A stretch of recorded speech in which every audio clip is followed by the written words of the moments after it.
Alright, welcome back guys to another video from AOE Leagues. As always, hope you guys are having a good day. We're looking at Byzantine's full Feudal Rush build order. It's going to be a 20 population build order from man-at-arms into skirmishers. We start off with your 2 houses. We're going to get 6 on sheep and then 2 to wood. So the purpose of this build order is to try and get man-at-arms in your opponent's base as soon as possible to deny them getting walls up. Even if they do get the walls up, it's not the end of the world, but it's not ideal. And you want to put a lot of pressure in Feudal Age. It's quite an all-in strategy. You can transition to a bit of a boom behind it, but we want to take advantage of the Byzantines' special bonus, which is that they have cheaper skirmishers and pikemen.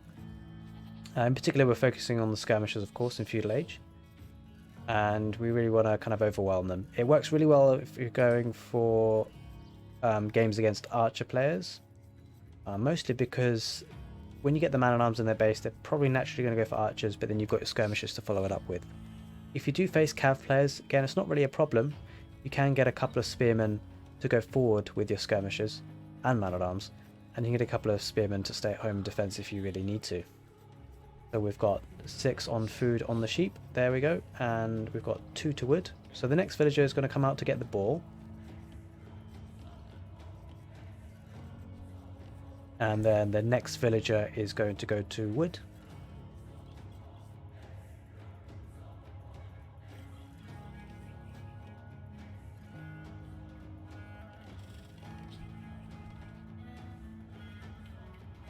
Okay, the next villager coming out of the TC is going to go to food underneath the TC.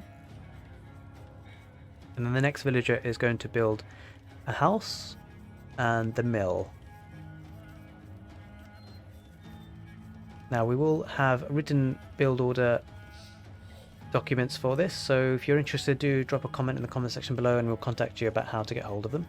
So there's a house foundation. The next villager is going to go to berries. Well, the next villager is going to build a mill and then go to berries. Okay, then the next villager after this is going to go to get your second boar. Make sure, of course, you're scouting around your base with your scout. And you can use your sheep as well sometimes, but you just want to make sure they're under the TC as well, so they don't get lamed, and that you don't run out of food under the TC. No problems with that here. Getting the second boar. And then the next villagers, next two villagers are going to go to berries.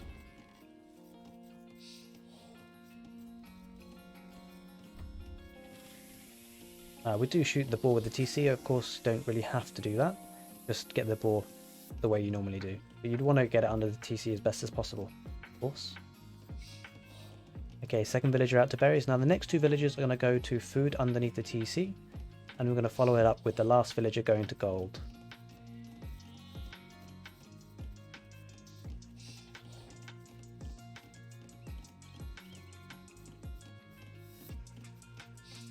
Okay, of course we preemptively click up Loom, and we're going to be clicking up to Feudal Age straight after that. We'll drop the mining camp.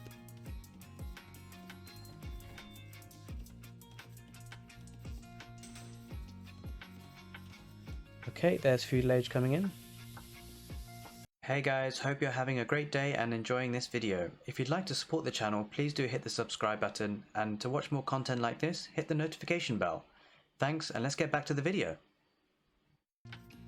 Okay, so now we're well on our way to Feudal Age. We've taken 2 villagers from underneath the TC to build a house, and they will be building a barracks. We've taken 4 villagers from underneath the TC to the wood line. We started off with 3 villagers on the wood line, of course, now there's 7. And what we'll do with the 2 villagers here, they'll build the barracks. Once the barracks is built, we'll take 1 villager to build 2 houses, and 1 villager to come back to the sheep. Now this villager plus these 5, 6 in total, will be shift clicked to the straggler tree. Any new villagers from the TC will be shift clicked and waypointed to the wood line. Now as soon as the barracks has been built, we train 3 militia, and we get double bid axe as soon as Feudal Age gets in. So the villagers are shift clicked to the straggler tree. Now when we can afford it, we're going to start dropping farms. These 6 villagers will all eventually become farmers. But in the meantime, they'll collect wood from the straggler tree.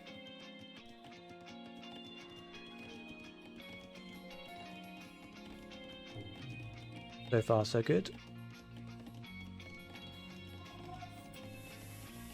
Now this villager will become your walling villager. We're dropping another house, and it will eventually drop your archery range, but we want to get man-at-arms as soon as we can afford it, and we want to drop 6 farms as soon as we can afford it with these villagers.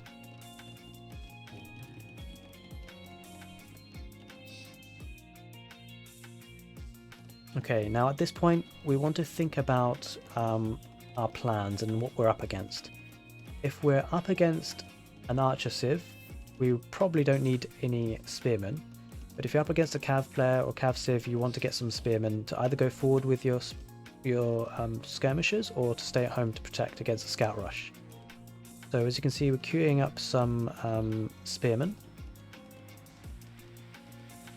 and we're doing that just to show you that it's possible to do this build if you're against a cav civ.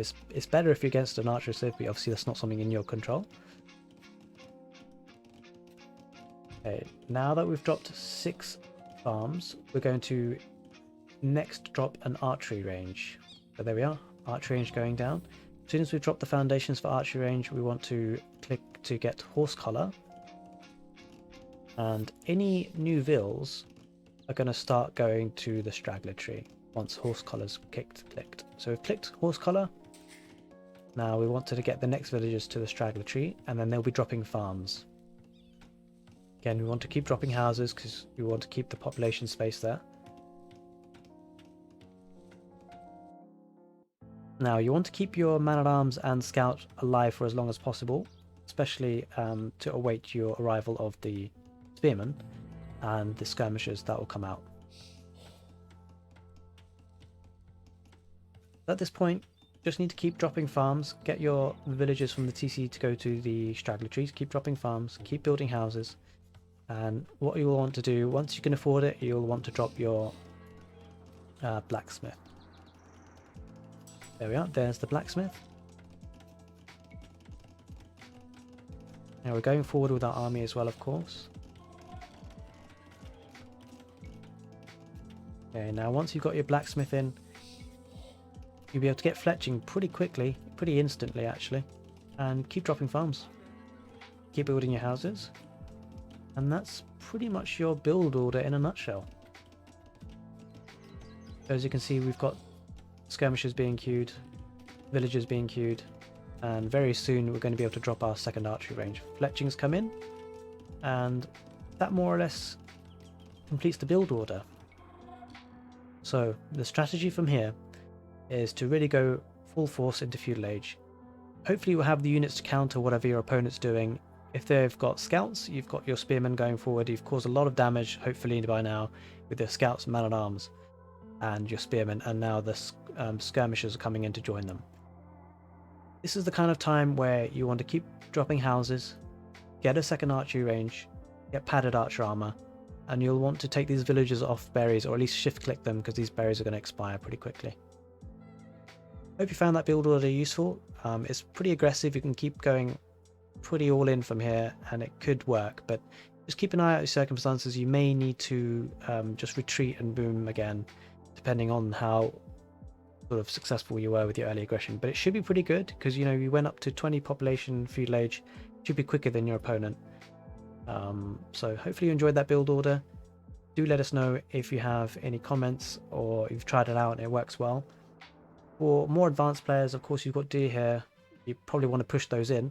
But I did the build without pushing the deer just to show it's achievable. But, you know, that's a lot of food there sitting. So it would be nice to push those in if you could. Anyway, hope you guys have a great day and hopefully see you on the next video. Do give us a comment if you found the video useful, and don't forget to hit the subscribe button and notification bell if you'd like to see more videos like this. Alright guys, take care, see you in the next video.